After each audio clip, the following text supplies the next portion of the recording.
अस्सलाम वालेकुम students, welcome to education world. आज के इस वीडियो में हमने लेक्चर नंबर 30 करना है MTH 101 का, जिसका टॉपिक है first fundamental theorem of calculus.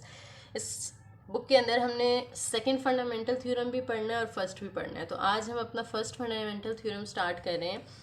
Theorem क्या है कि अगर फंक्शन कॉन्टिन्यूस हो ऑन ए बी, तो जो कैपिटल एफ है उसे हम कहते हैं कि वो anti derivative of small F होगा।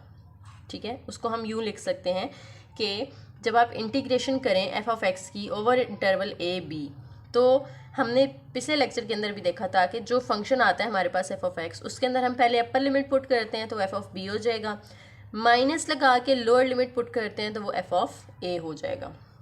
और हमने ये भी पढ़ा था पिछले लेक्चर के अंदर कि जब हम इंटीग्रेशन ये जो इंटीग्रल वाला फंक्शन है ये इसके इक्वल होता है लिमिट और साथ में सिग्मा, यहाँ पे मैक्सिमम डेल्टा एक्स के अप्रोच कर रहा होता है ज़ीरो को, साथ में F of x star delta के एक्स, तो ये जो है इसके इक्वल होता है। तो हम इसकी जगह अगर ये पुट कर दें साथ में, ये तो वैसे ही है, ठीक है, अगर ये इसके इक्वल है तो ये इसके भी इक्वल होगा। और फिर हम कहते हैं कि ये वाला जो फंक्शन है वो a b f of x d x की, यानी इसके हम कन्वर्स थ्योरम हमने यहाँ पे प्रूव कर दिया। या हम ये कह सकते हैं कि जो फाइनल फॉर्म होगी इस थ्योरम की वो ये है, ये आपने याद रखनी है कि इंटीग्रेशन अगर आप अप्लाई करते हैं लिमिट्स ए बी के साथ किसी भी फंक्शन पे, तो जो उसका फंक्शन आता है डेरिवेटिव वाला, ठीक है, उसको हम कैपिटल से शो कर रहे हैं यहाँ पे, और लिमिट्स को हम यूँ साइड पे लिख देते हैं बी और ए। और फिर जब हमने ओपन करना हो तो हम उसके अंदर पहले अपर लिमिट पुट करते हैं, माइनस लगा के लोअर लिमिट पुट करते हैं। हम नीचे बिल्कुल सिंपल सी एग्जाम्पल आपको उन्होंने दे दी है, एक्स की इंटीग्रेशन करें ओवर द इंटरवल 1 2, तो एक्स की इंटीग्रेशन होती है एक्स स्क्वायर बाई 2, साथ में हमने इसकी लिमिट्स लिख दी 1 से 2 तक। अब पहले अपर लिमिट पुट करनी है 2 का स्क्वायर ओवर 2, माइनस लगा के लोअर लिमिट पुट करनी है जो 1 है, तो यहाँ पे 1 का स्क्वायर ओवर 2 आ जाएगा। तो ये 4/2 माइनस 1/2, 4 माइनस 1 3/2, ये आपका आंसर आ गया इसका इंटीग्रल का। इसकी अब कुछ प्रॉपर्टीज़ हैं, ये भी बाकी इंटीग्रल्स की तरह ही हैं कि अगर आपके पास अंदर लिमिट्स के अंदर सी आ रहा है तो आप सी बाहर निकालते हैं, लिमिट्स सिर्फ फंक्शन पे अप्लाई होती हैं। और अगर दो फंक्शंस ऐड हो रहे हैं और उनकी लिमिट्स एक साथ आ रही हैं तो फर्स्ट और सेकंड की लिमिट्स को सेपरेट किया जा सकता है, और अगर ये माइनस हो रहे हो तो भी हम उनको सेपरेट कर सकते हैं। अब नीचे उन्होंने बता दिया कि जैसे एक सिंपल इंटीग्रल जो होता है वो equal to f of x plus c होता है, तो अगर इसकी साथ में लिमिट्स आ जाती हैं तो हम सिंपल इंटीग्रल यहाँ पे लेंगे, ठीक है, यहाँ पे इंटीग्रेशन का साइन लगा लें। ये वाला फंक्शन सिंपल होता है, जो लिमिट्स ए बी हैं उनको हम यूँ बाहर ब्रैकेट के साथ भी लिख सकते हैं। मजीद एक और एग्जांपल है, find area under curve y is equal to cos x over 0 pi, यानी 0 से पाई तक आपको एक इंटरवल दिया गया है और साथ में फंक्शन है कॉस एक्स, तो इसका आपने एरिया फाइंड करना है। तो जब हम इंटीग्रेशन अप्लाई करेंगे तो हमने अभी पहले भी देखा था कि कॉस जो है कॉस एक्स वो पॉजिटिव कब होता है, 0 से 1 तक होता है, ठीक है। तो कॉस की वैल्यू 0 से 1 तक कब होती है, जब एंगल 0 से 90 तक हो, यानी फर्स्ट क्वाड्रेंट के अंदर हो। कॉस जो है उसको हम 0 से पाई तक है ना, ये देखें ये इंटरवल जो हमें यहाँ पे दिया हुआ है 0 से पाई तक है, तो 0 यहाँ पे होता है, ये पाई/2 होता है और ये पाई होता है, यानी ये वाला इंटरवल है हमारा 0 से पाई तक। अब उसके अंदर कॉस जो है वो पॉजिटिव कब होता है, सिर्फ यहाँ से यहाँ तक होता है, आगे जाएंगे तो वो नेगेटिव हो जाएगा फर्स्ट क्वाड्रेंट के अंदर। तो फर्स्ट क्वाड्रेंट में एंगल हमारा 0 से पाई/2 बन रहा है, इसलिए हमने लिमिट्स यहाँ पे 0 से पाई/2 तक लेनी है। साथ में फंक्शन हमने एफ ऑफ एक्स की जगह कॉस एक्स लिख लिया डी एक्स, कॉस एक्स की इंटीग्रेशन करेंगे साइन एक्स आ जाएगी, साथ में लिमिट 0 से पाई/2 पुट कर दी। अब साइन और इसके साथ एक्स की जगह पहले अपर लिमिट पुट करनी है पाई/2, माइनस लगा के लोअर लिमिट पुट करनी है 0, तो साइन पाई/2 यानी साइन 90 जो है वो 1 होता है, साइन 0 0 होता है, 1 माइनस 0 करेंगे तो आंसर 1 आ जाएगा।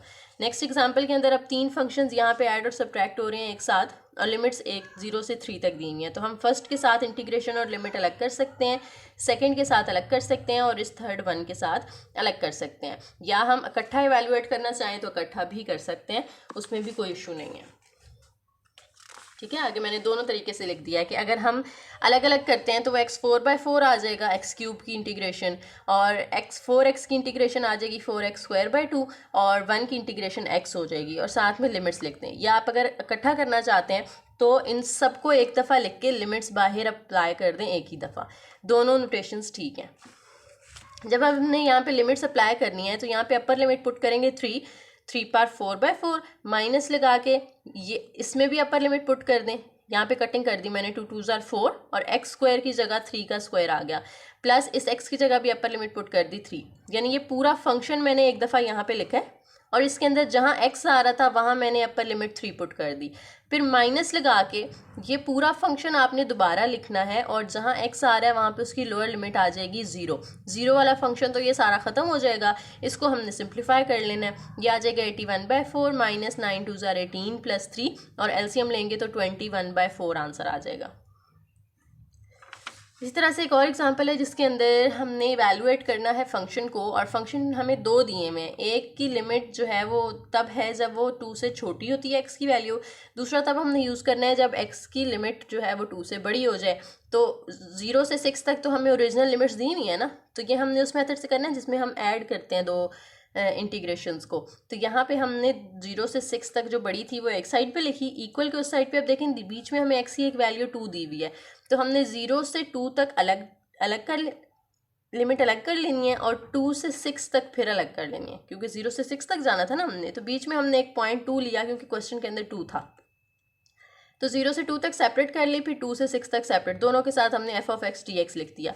जब हम 0 से 2 तक की लिमिट यूज़ कर रहे हैं तो इसका मतलब है 2 से छोटे नंबर्स, तो 2 से छोटे नंबर्स तो इस फंक्शन में आ रहे हैं ना, x 2 इसके सामने लिखा हुआ है, तो यहाँ पे हमने f(x) की जगह x² पुट कर दिया, प्लस 2 से 6 तक का मतलब है कि 2 से बड़े नंबर्स, तो 2 से बड़े नंबर्स किसके अंदर आ रहे हैं, ये x 2 लिखा हुआ है, तो 3x - 2 इस फंक्शन की जगह हमने पुट कर दिया। x² की इंटीग्रेशन कर लें, x³ बाहर उसकी लिमिट्स आ गई, प्लस 3x की इंटीग्रेशन होगी x²/2 -2 कांस्टेंट है अंदर, कुछ भी नहीं है तो 1 होगा, 1 की इंटीग्रेशन x हो जाएगी और साथ में इसकी भी हमने लिमिट्स 2 6 पुट कर दी। अब ये वाला फंक्शन जो है इसमें पहले अपर लिमिट पुट करें तो ये 2^³ हो जाएगा, माइनस लगा के लोअर लिमिट पुट करें 0^³ हो गया, प्लस यहाँ पे ये 3/2 तो वैसे ही रहेगा, अंदर जो x² था उसकी जगह पहले अपर लिमिट पुट कर दी हमने 6 का square minus lower limit put कर दी 2 का स्क्वायर, फिर ये -2 एज इट इज़, इस x की जगह भी हमने upper limit minus lower limit put कर दी। ठीक है, ये मैंने अलग अलग पुट किया, आप चाहें तो एक दफ़ा ये पूरा फंक्शन लिख के अपर लिमिट पुट कर लें, माइनस लगा के पूरा फंक्शन लिख के लोअर पुट कर लें, जैसे अभी मैंने ऊपर बताया था, दोनों नोटेशंस ठीक होती हैं। अब आपने बस इसको सिंप्लीफाई करना है, ये 8/3 हो जाएगा, 0 वाली टर्म तो हो गई ख़त्म, यहाँ से 6 का स्क्वायर हो जाता है 36 माइनस 2 का स्क्वायर 4, तो यहाँ पे 32 आ गया। इसकी कटिंग कर लें आप, 2 16 32, 16 3 48 और 6 - 2 4 होगा, 4 2 8 आ जाएगा। ठीक है जी, इसको आपने सिंप्लीफाई कर लेना और आंसर आपका 128/3 आ जाएगा। नेक्स्ट हमारा आता है mean value theorem. Mean value theorem क्या होता है, इसकी स्टेटमेंट देख लें। अगर आपके पास फंक्शन की इंटीग्रेशन है और साथ में लिमिट्स हैं a से b तक, तो आप उसको यूं ओपन कर सकते हैं f(x* * b - a, ये मीन वैल्यू थ्योरम का फॉर्मूला होता है। ठीक है, if f is continuous on a closed interval a b then there is at least one member x* in a b, यानी ये a और b जो है फंक्शन इंटरवल, उसके अंदर कोई ना कोई ऐसा पॉइंट x* लाजमी होता है अगर फंक्शन कॉन्टिन्यूस हो ऑन अ क्लोज्ड इंटरवल। अब इसका प्रूफ है छोटा सा, हमने जैसे पीछे देखा था कि फंक्शन f(x) जो है वो दो नंबर्स के दरमियान लाया करता है, एक पॉजिटिव m होता है, एक -m होता है, तो हम -m की जगह हमने स्मॉल m लिख दिया है। अब m और m के दरमियान ये लाया कर रहा है, यानी f मैक्सिमम और मिनिमम m दो के दरमियान इसकी वैल्यू लाई कर रही है, तो ये हमने यहाँ पे लिखा। अब हमने क्या करना है, तीनों के साथ इंटीग्रेशन अप्लाई कर देनी है। इसके साथ इंटीग्रेशन लगाएंगे ab dx, इसके साथ भी इंटीग्रेशन ab dx, इसके साथ भी इंटीग्रल ab और साथ में dx। अब ये वाला फंक्शन तो हमें ऐसे ही चाहिए ना, इसको आपने वैसे ही रहने देना है, इनकी इंटीग्रेशन कर देनी है। m कांस्टेंट है, बाहर आ जाएगा, अंदर 1 की इंटीग्रेशन x हो जाएगी और लिमिट्स हमने साथ में लिख दी। यहाँ पे भी m कैपिटल बाहर आ जाएगा, अंदर 1 की इंटीग्रेशन x होगी और हमने लिमिट्स a b पुट कर दी। अब ये m एज इट इज़, इस x के अंदर अपर लिमिट पुट करके माइनस लगा के लोअर लिमिट पुट कर दें, इंटीग्रेशन वाला फंक्शन एज इट इज़। यहाँ पे भी इस x की जगह upper limit minus lower limit. अब देखें तो यहाँ पे b - a दोनों के साथ मल्टीप्लाई हो रहा है, हमने अगर इसको ख़त्म करना है तो हमें तीनों तरफ b - a से डिवाइड करना पड़ेगा। जब हम इधर डिवाइड करेंगे तो ये तो कैंसिल हो जाएगा, सिर्फ m रह जाएगा, इधर डिवाइड करेंगे तो वो साथ वैसे ही आ जाएगा और इधर डिवाइड करेंगे तो वो कट होकर सिर्फ कैपिटल m रह जाएगा। अब देखिए यहाँ पे जो सेंट्रल वैल्यू है वो क्या है, is a number between small m and capital M। So intermediate theorem के अकॉर्डिंग, इंटरमीडिएट थ्योरम क्या कहता है कि हम इस फंक्शन को यूं भी लिख सकते हैं कि 1/b-a और उसकी जो इंटीग्रेशन है वो इक्वल होगी एक ऐसे फंक्शन के जिसका पॉइंट x स्टार है। ठीक है, ये इंटरमीडिएट वैल्यू थ्योरम के अकॉर्डिंग हमने लिख लिया। अब b-a यहाँ पे डिवाइड हो रहा था, उसको हमने वहाँ जाके मल्टीप्लाई कर देना है, तो ये मीन वैल्यू थ्योरम का फॉर्मूला हमने ड्राइव कर लिया। अब एक एग्जांपल है, f of x is equal to x square is continuous on 1/4 the mean value theorem यानी MVT for integral generates that the exist a number x star। अब इस x star की हमने ना वैल्यू निकालनी है। कैसे निकालनी है? फंक्शन लिखें f of x is equal to x square और इसकी इंटीग्रेशन कर दें, एक्स स्क्वायर की इंटीग्रेशन कर दें। इंटीग्रेशन में लोअर लिमिट और अपर लिमिट हमें दी हुई है 1 से 4 तक, साथ में dx लगाना लाजमी होता है और ये इक्वल होता है f of x स्टार, ऊपर हमने देखा ना फॉर्मूला, फंक्शन इक्वल होता है f of x star into b-a। तो f of x star into b-a यानी ये वाली b और a की वैल्यूज, तो 4 - 1 ये आ गया 3 और f of x क्योंकि x स्क्वायर के इक्वल था तो हमें x स्टार चाहिए, तो इस x स्क्वायर की जगह x स्टार का स्क्वायर आ जाएगा, तो ये हमने इसकी वैल्यू लिख ली f of x स्टार की x स्टार का स्क्वायर। और इस साइड पे इसकी इंटीग्रेशन ओपन कर दें, x स्क्वायर की इंटीग्रेशन x³ हो जाएगी, 1 से 4 तक लिमिट्स हमने लिख दी। अब अपर लिमिट पुट कर दें यहाँ पे 4 का क्यूब ओवर 3 माइनस लगा के लोअर लिमिट पुट कर दें 1 cube over 3 is equal to यहाँ पे 3x स्टार का स्क्वायर आ गया। इनको जब हम सिंप्लीफाई करेंगे एलसीएम वगैरह लेके तो यहाँ पे हमारे पास इस साइड पे आंसर आ जाता है जी 64 - 1, तो वो 63/3 हो जाएगा। और ये जो 3 यहाँ मल्टीप्लाई हो रहा था उसको भी यहाँ ला के आप डिवाइड कर दें, कटिंग वगैरह करके तो इधर हमारे पास x स्क्वायर इक्वल आ जाता है 7 के। ठीक है, तो हमें तो सिर्फ x स्टार चाहिए ना, स्क्वायर नहीं चाहिए, तो दोनों साइड पे आप अंडर रूट ले लें।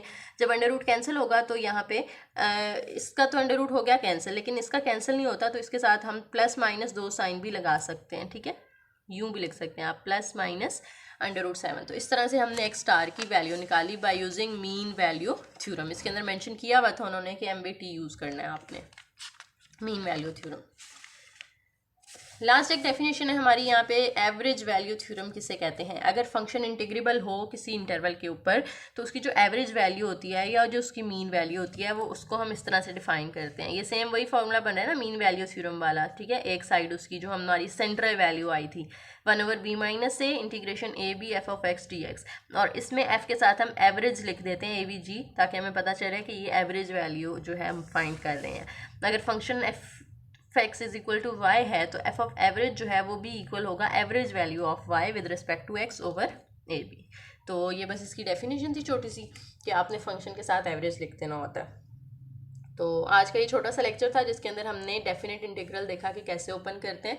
लिमिट्स अगर आपको दी हो तो हम अपर लिमिट पुट करते हैं, माइनस लगा के लोअर लिमिट पुट करते हैं। उसके बाद हमने मीन वैल्यू थ्योरम वाला क्वेश्चन किया और एवरेज वैल्यू थ्योरम की सिर्फ हमने यहाँ पे डेफिनेशन और फॉर्मूला देखा है।